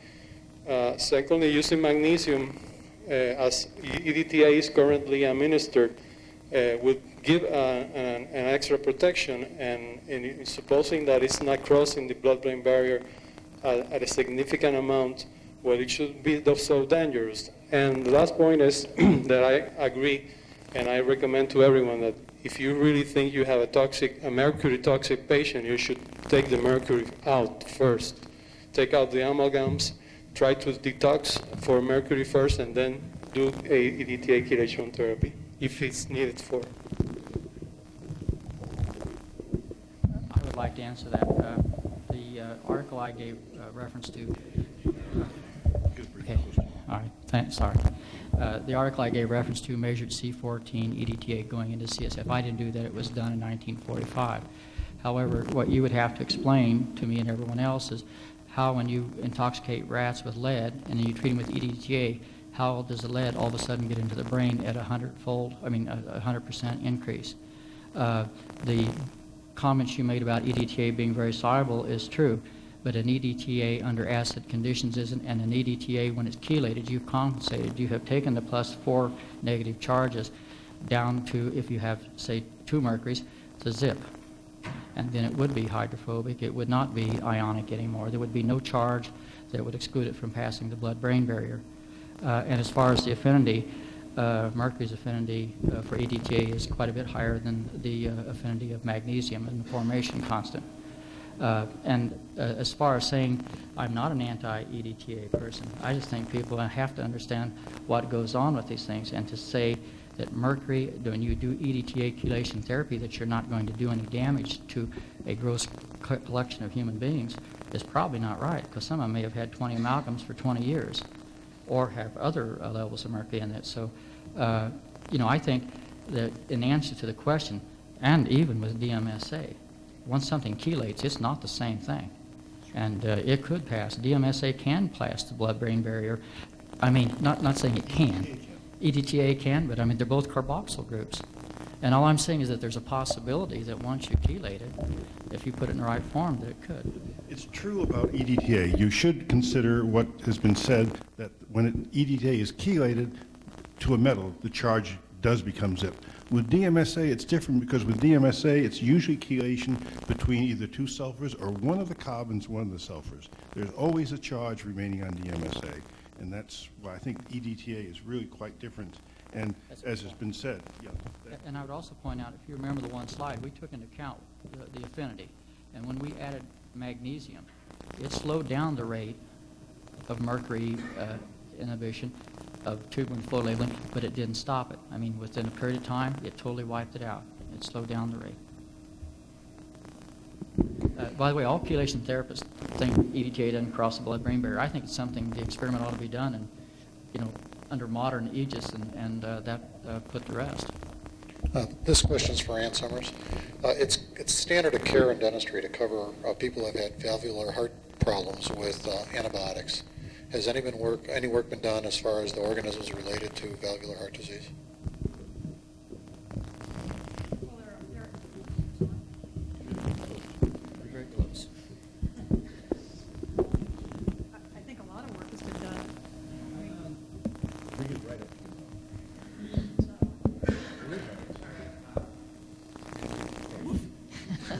Is it on? Like your students.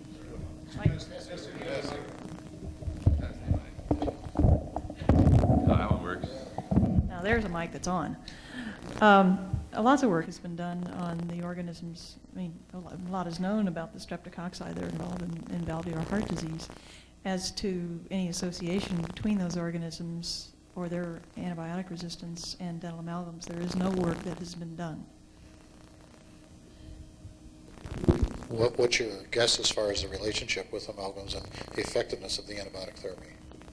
Well, that population is assumed to be seeded by the mouth, and to the degree that we've seen an increase in antibiotic resistance in the oral flora as a function of amalgams, then that particular population could, in fact, be one that's enriched for antibiotic resistance, but that's hypothetical. There's no data on that. Once again, I have two questions. First for Dr. Summers. Don't rest yet. The recent tremendous increase in the antibiotic resistance of tuberculosis bacteria, since it is a disease primarily of the lungs, is that something that has been considered? And my second question is to Dr. Vimy, so he shouldn't feel left out. Yeah, I'd like him to report to the audience about what appeared in the Calgary Herald on the 15th of March. Okay. The increase in resistance in tuberculosis has been something that it has not included any aspect of the amalgam issue. Tuberculosis is tremendously difficult to work with. It's worked with primarily by people who are specialized in working with TB, and particularly the epidemic strains require very high containment circumstances in order to work with them. So we haven't gone out looking for mercury resistance in TB. Now, in non-pathogenic strains, Mycobacterium avium, for example, which is a member of the normal flora and is found easily isolatable from the secretions, upper respiratory secretions in most people in the southeastern United States, for example, and also Mycobacterium smegmatis, which is occasionally found in skin lesions and so forth. Joe Falkenham at the Virginia Polytechnic Institute, State University, almost a decade ago, observed mercury resistance in those normal flora type bacteria that was essentially the same kind of mercury resistance that we've described in other bacteria. It does generally seem to be the way bacteria handle mercury when it's in high concentrations. Now, no further work has been done on that particular system, and all that says is that one can have mercury resistance of the type I described in tuberculosis, not in tuberculosis, but in Mycobacterium avium and Mycobacterium smegmatis. Nobody's looked for it in Mycobacterium tuberculosis, and as to whether it's there or not or associated with the other kinds of resistances that one sees there is an open question. Yes, or even in the mouth. Yeah, I mean, nobody grows in the lungs ordinarily except pathogens. The lungs are sterile, so that if the organism, the organism has to enter the lungs through the upper respiratory pathway, where, as we've heard, of course, it's going to get plenty of exposure to mercury vapor. Thanks for asking a question, Michael. I usually sit here and just let these guys go at it, you know. Michael alluded to an article published in Canada. It seems that Health and Welfare Canada, which is very similar to your FDA, has decided to investigate this issue now after a number of years of getting complaints from the public. And they have a biologist who's been a long time member of their organization who has reviewed the literature, and he has given an interview to Southam News, which has gone on all the wire service, that as far as he's concerned, it appears to him that dental amalgams are not as safe as we thought it was going to be, and that he is trying to calculate how many amalgams are safe and how many amalgams that would be unsafe. You have to understand this man's a biologist with a very low track record in terms of publications. The importance of this, though, is that he's now on record as indicating a position which represents our federal government, or at least he as an employee of the federal government has this position. And he'll be coming out with a document which he'll be sending out for peer review, analyzing all the available literature on amalgam and whether it's safe or not safe.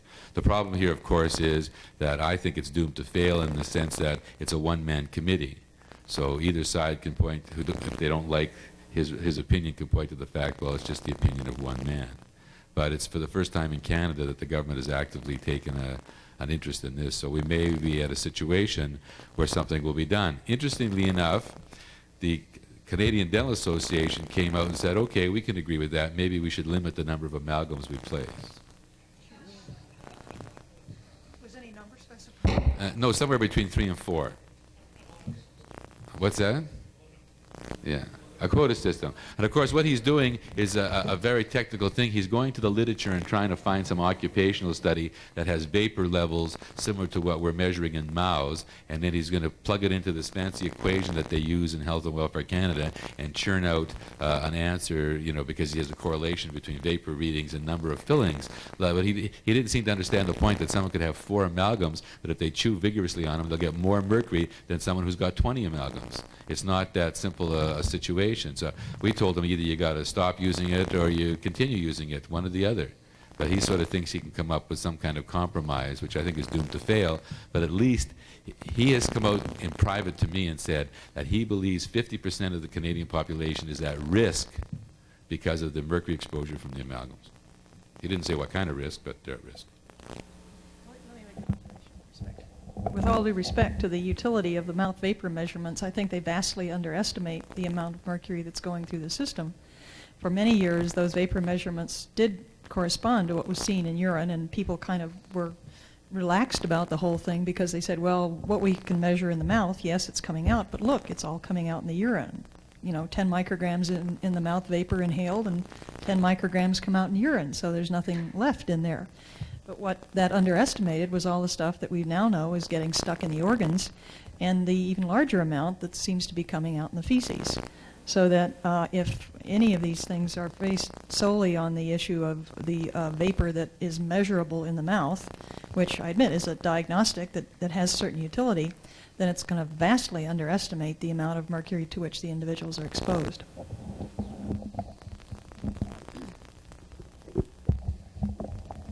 Okay, hello, my name is Reima Sorella. I'm the side effect patient from Finland, and I'm here to bring a message that the IV DMPS can have a drastic effect on a person, as you might be able to see in my body. I lost 75 pounds of weight and suffered serious damage to several organs and immune system, and I'm here to suggest that maybe the capsules would be a safer way to do the chelation because of the much lower blood levels. And my basis to this is that some people may have huge amount of mercury in them that you don't know from the urine levels. And when you mobilize it, it is possible that you cause further damage by mobilizing that big amount. And also, I'm asking a question about the futures of the chelators to Mr. Opposian.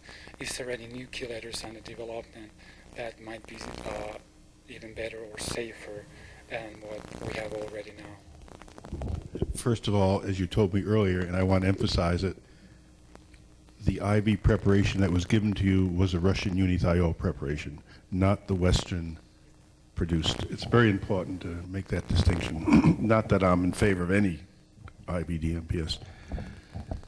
You're asking about new chelating agents. We are in a wonderful, in many ways, capitalistic society.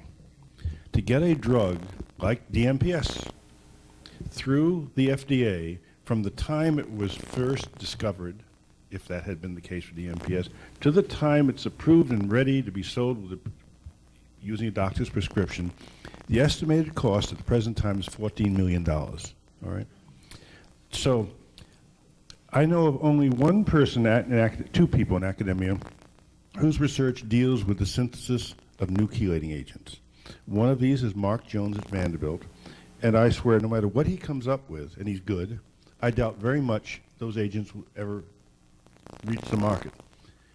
There isn't any money in selling chelating agents as there is in selling an antibiotic. You're talking about billions of people in the world using an antibiotic. You're talking about 10,000 perhaps using a chelating agent. So I don't see any new chelating agents that are going to be useful in this way unless there's a war. And then it's a different story as to why you look for chelating agents. One addition, there was, I know personally, a few other patients from Sweden who were chelated with Dimabal in Germany that also no side effects happened to them. So it may not be only unithiol, it may be the IV. Again, I understand Steve McQueen, is it Steve? Steve? Yeah, Steve McQueen, and I think it's a Dr. McCann who I don't know. They are writing a paper, perhaps with you at the present time. I haven't seen that paper, and until it's peer-reviewed, I really can't comment on it, okay?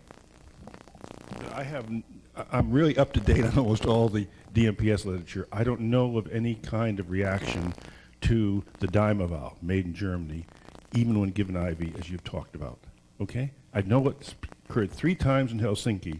You're one of the 3 with the Russian unithiol prep. I have no financial interest in the company at all. I don't own, I'm sorry, I own Merck stock. I think all 10 shares, but none of Dimavol.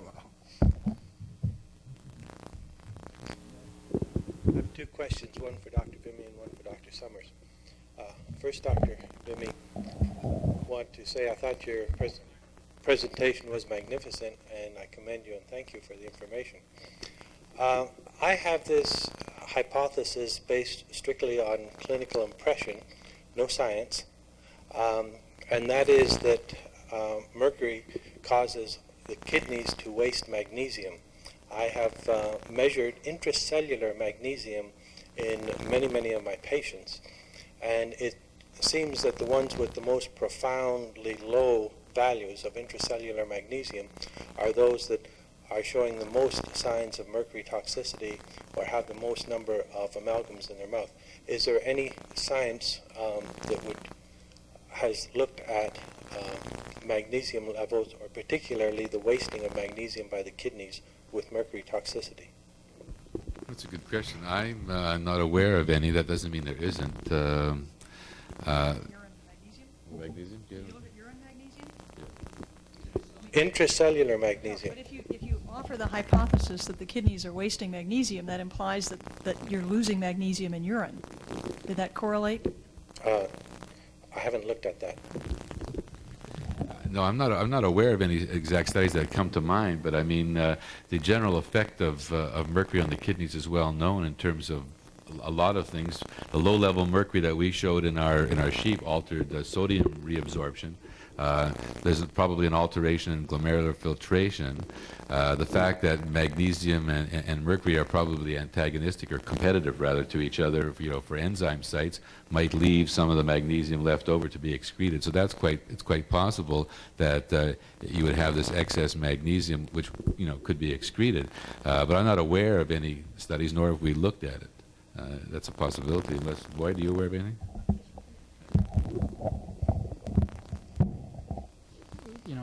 Not a study directed directly at that, but the transport of any metal ion and the maintenance of any gradient of any metal ion, sodium, potassium, calcium, magnesium, across the cell membrane requires ATP.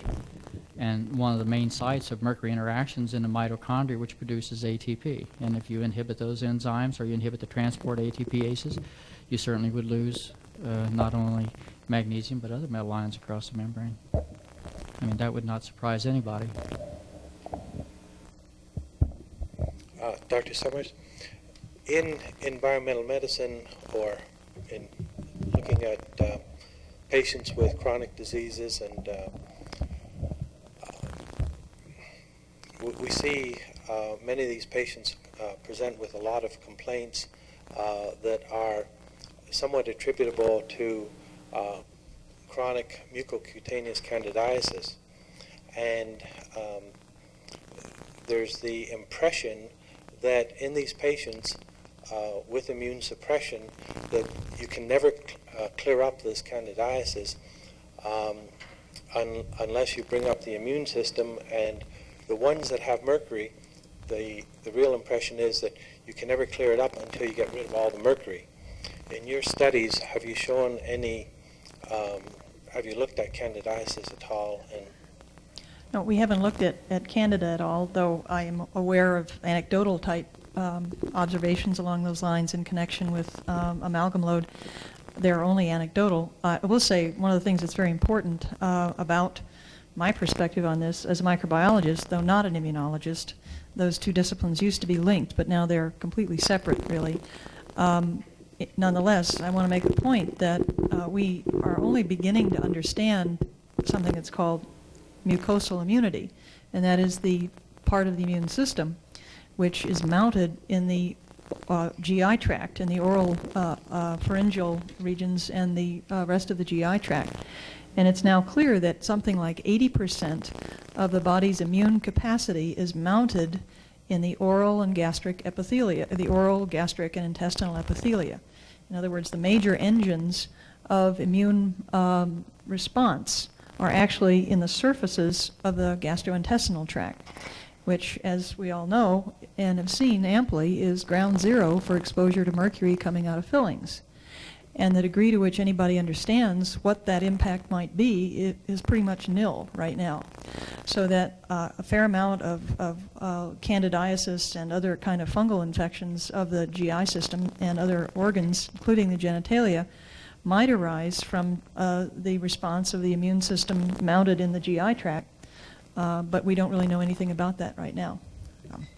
I could refer you to the immune effects, albeit they had to do with an intraperitoneal implant, but the effects on the immune system that were shown in a metal-sensitive mouse model by Dr. Pollard and others at the Scripps Institute in, I think it was the November issue of the FASEB Journal, in which he showed of about 10 different immune measures that they looked at, that more than half of them were modulated substantially by exposure to amalgam. And in the mouse model, they used an intraperitoneal implant of amalgam. So. Dr. Haley, can you describe the process that the photolabeling machine uses to make measurements? How the photolabeling machine works? Describe it? Yeah. I mean, I'd be happy to. It requires a blackboard, though. And I appreciate you asking that question, because even when I give a talk at major universities where everybody in the audience is a biochemist, I'm a weird species. I'm a chemist that turned into a biochemist that had a degree in organic chemistry and photochemistry before I started doing biological chemistry. And perhaps that's the reason why I had this strange idea to make these compounds that work, but they do work. But it literally is just a reaction that's extremely fast and extremely non-specific. It will react with when you photolize the compound, or the compound catches a photon. And but to explain to somebody, I have to have a pencil and a piece of paper or a blackboard. I'll be happy to do that for you after. A lot of these people would go to sleep if I did it right now.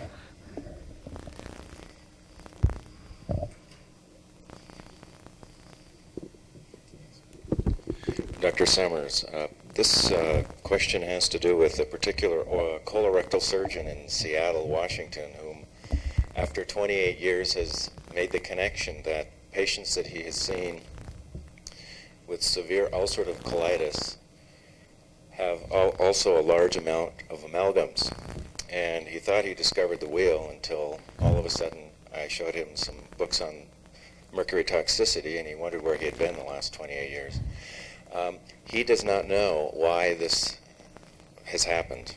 He sent samples to the Mayo Clinic, and it's come back with unusually high amounts of mercury in the tissues. The Mayo can analyze mercury? The Mayo Clinic, Wonder yes. of wonders. He had to initially do this at his own expense and do it under, I'm wondering if this was because of a mercuric chloride, some type of acidic something that occurred, or if it was because of the change in the flora. Well, the only data directly bearing on a change or modulation of the intestinal flora in primate in response to a mercury dose is the stuff I showed you just a little while ago, where there was a decrease in the enterococci in response, and they came back up again. When the mercury went through, they died off about 80–90%. That's something that we certainly expected to see happen in some populations.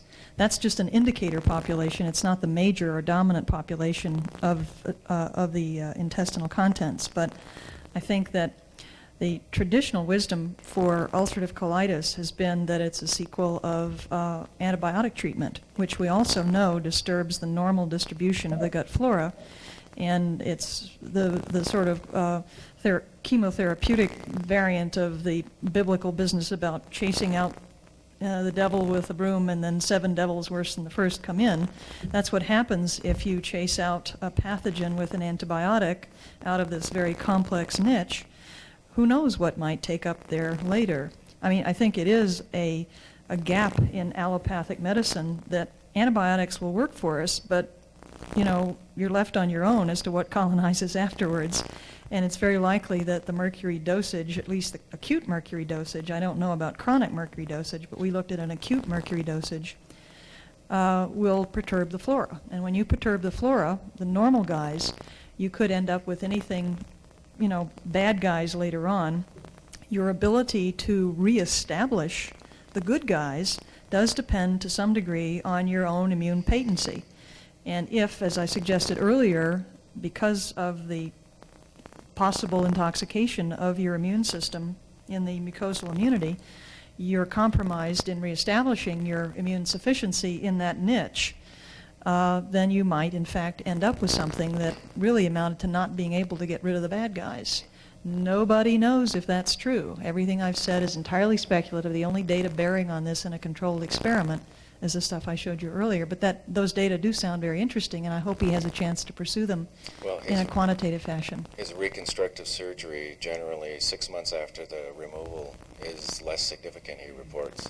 So he's learning new things, and of course this has been going on only for the last 2.5 years, so we don't know that much yet. You can't count the number of these sort of digestive disorder, possible imbalance of the flora. I mean, there's Whipple's disease and Crohn's disease and ulcerative colitis and irritable bowel and all these kinds of things that nobody's really got a handle on, but which afflict, apparently, my own internist says something like 50% of the people who go to see a gastroenterologist have got some kind of vague diagnosis of this sort that may involve an imbalance in the normal flora for whatever reason, including antibiotic administration.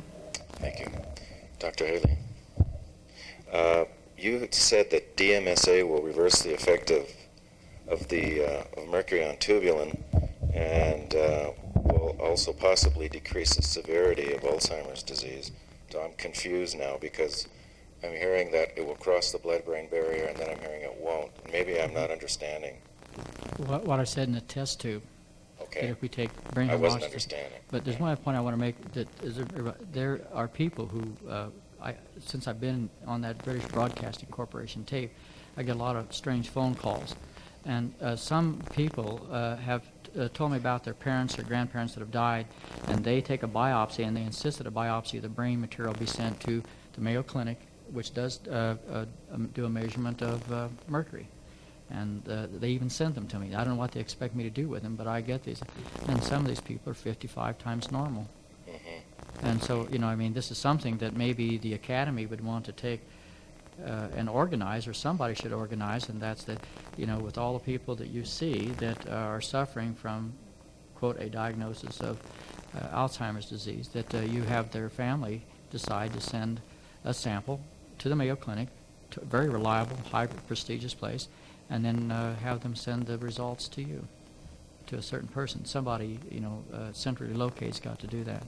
But no, I don't think, I wouldn't want to make a statement that mercury causes Alzheimer's. I wouldn't want to make the statement that DMSA would protect that in a test tube, what I've seen. I'm just reporting what I saw in the test tube.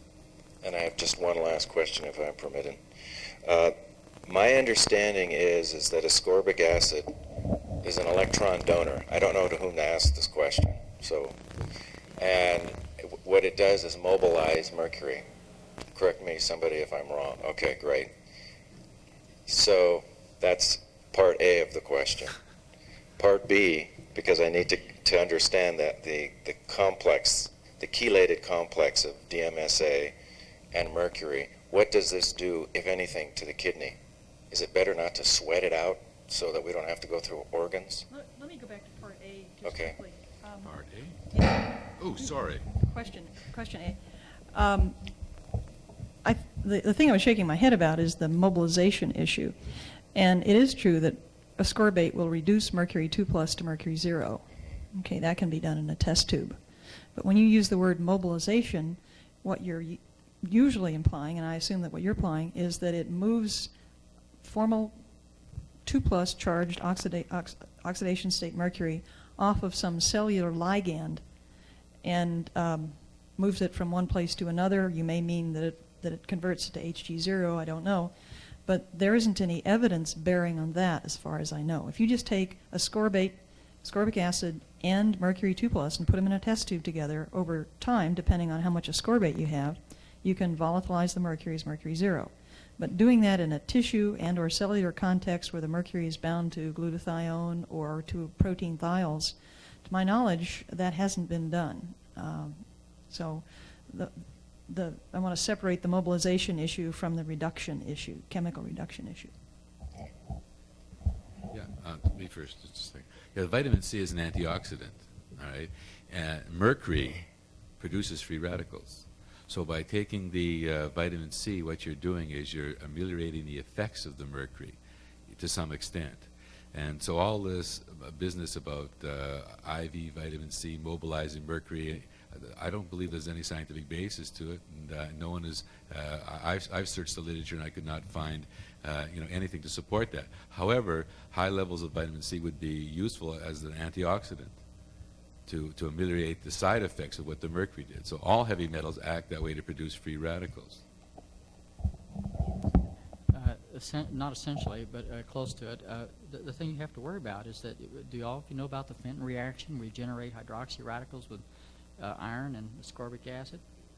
They don't know. Right. Well, that's considered the way we age, or part of the way we age in generating hydroxy radicals. And mercury can easily substitute for iron in the Fenton reaction or in the generation of hydroxy radicals, which are not good for you.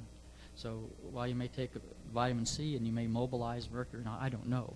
But I do know that if you want to generate a lot of hydroxy radicals, if you have something fixed or chelated or held, taking a lot of vitamin C would support that reaction. So I think this is much more complex than what you're going to resolve here today. And a biological system is nothing like it. Yeah. I'm not doing either one. I'm talking I'm more facts. confused now than I was before. Yeah. Thanks.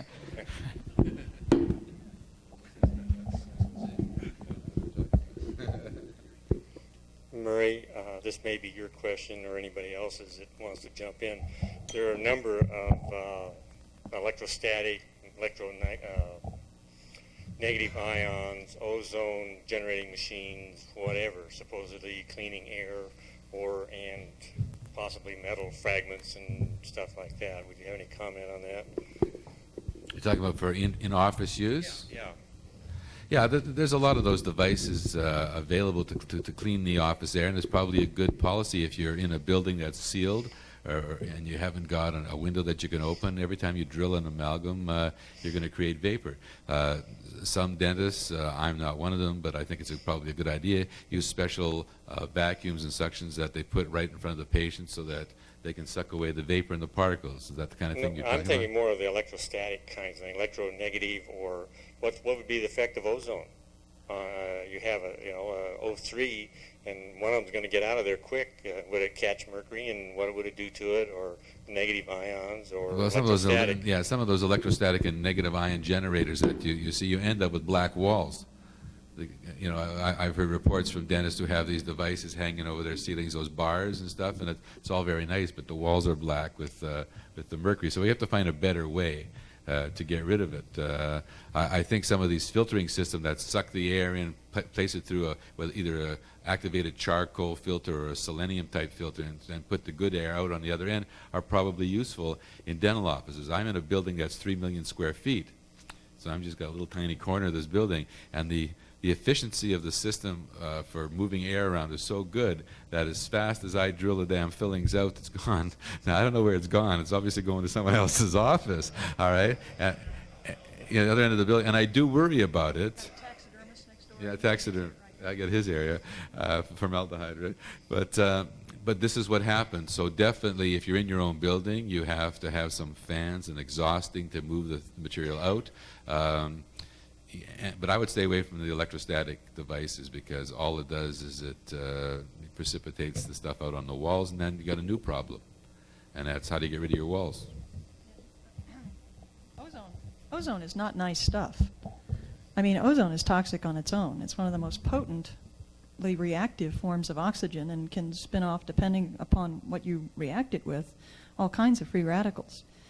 It's going to oxidize the mercury, and it'll generate these ions that in these machines. But the filtration thing with a very strong sequestering filter that would grab the stuff out of the air is much better than trying to go out with a sort of a molecular fly swatter, which is what the ozone model really is, and precipitate the stuff. I mean, you just don't want to hang around with ozone.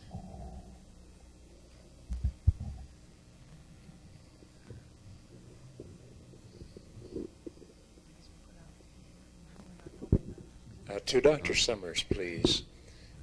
Dr. Summers, as you're well aware, the food and industrial micro people practice the profession very differently than the medical folks do.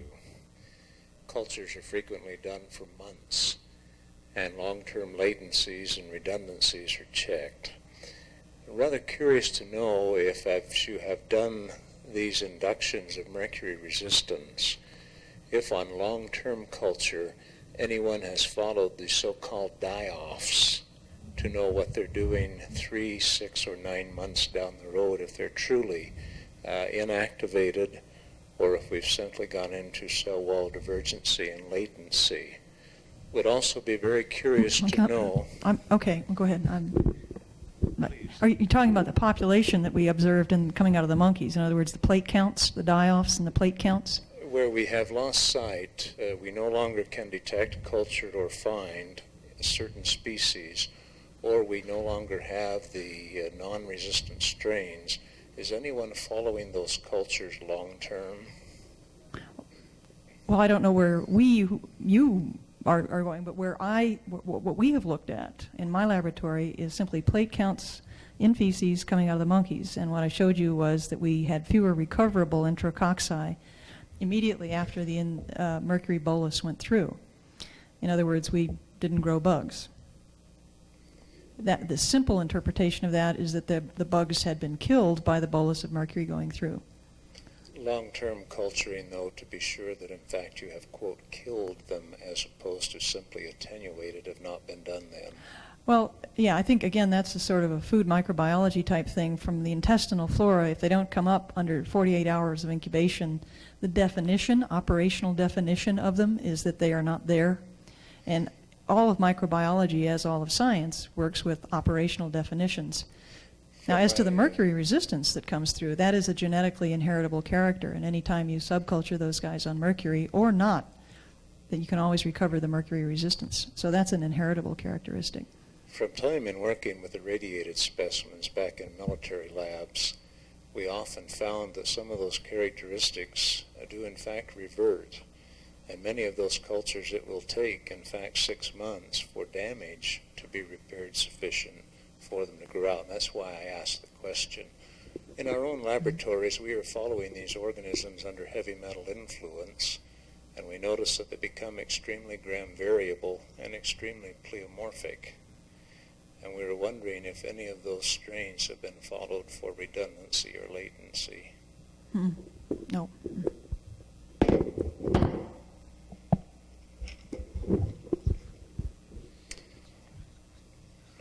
Okay, one more question.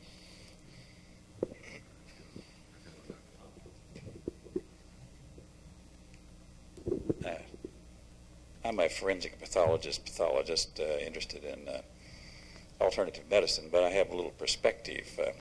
I looked at some work by a pathologist who followed the incidence of, say, TB over 100 years, going through records in Scotland. And what he found, there were great cycles of predominance, and I think they're about 70 years long. And what he predicted from looking at the cycles now, we're on the up part of the next cycle. So maybe we're not influencing all of this stuff as much as we think by our antibiotic therapy and that sort of thing. Yeah, there's no question, but there are cycles in infectious disease. There are lots of demographic things that contribute to that, and not the least of which is who takes the data and whether any data actually are taken about those cycles. So I think retrospective demographics are very, very difficult to do for infectious disease. Well, you know, consumption was a diagnosis, and that's what he used. And it was a general wasting disease, of which we now know we have a great many other than... But in those times, there probably weren't many as complications as now. Because he went back in the early 1700s in Scotland. But the possibility that what we call Mycobacterium tuberculosis in the strict diagnostic criteria that we use right now was the same as 17th century or 16th century consumption is open to speculation. I think that there isn't any question that even in modern times when we have been agreed upon the definition of these infectious diseases for at least 50 years, and we have been agreed upon a definition of antibacterial resistance for at least 40 years, that the evidence is very sound and getting sounder all the time, that there is an increasing worldwide incidence of untreatable infections which are untreatable because of a dissemination of antibacterial resistances in bacteria. You know, we have to be careful when we settle on these definitions. We follow the same track the ADA fell in. Because it's been so for 30 years doesn't make it absolutely concrete. And that's please not a criticism, Dr. Summers, as much as a comment. Because it's been done a certain way doesn't mean it's cast in stone. Well, yeah, I think your comment needs to be taken that's true to err in the negative, but when you actually define a phenomenon because you can measure something, it then to go back in days when you couldn't measure it and make predictions about what was going on back there. I mean, I'm not uncomfortable with looking at pathology that was done on Tutankhamun, which suggests in his tissues that in fact he had some tubercular lesions. But I don't know that that says anything about the incidence of tuberculosis in, what is it, Second Dynasty Egypt 4,000 years ago, nor certainly does it say anything about antibiotic resistance in that context.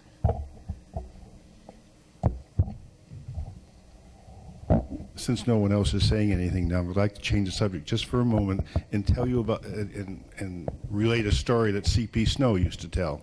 And I'd like to think of Murray Vimy, of whom I'm an admirer of, when I tell this story. Supposedly, as C.P. Snow said, 2 of his scientific colleagues died and woke up in hell. and they looked around, they walked in, and they found a lovely patio with tables. They sat down at the table. In a few moments, a waiter in a white coat came and said, "Gentlemen, would you like some refreshment of some kind?"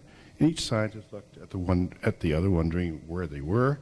And so Snow's friend supposedly said, "I'd like a scotch on the rocks." So his colleague also agreed. So in a few moments, a scotch on the rocks appeared. And the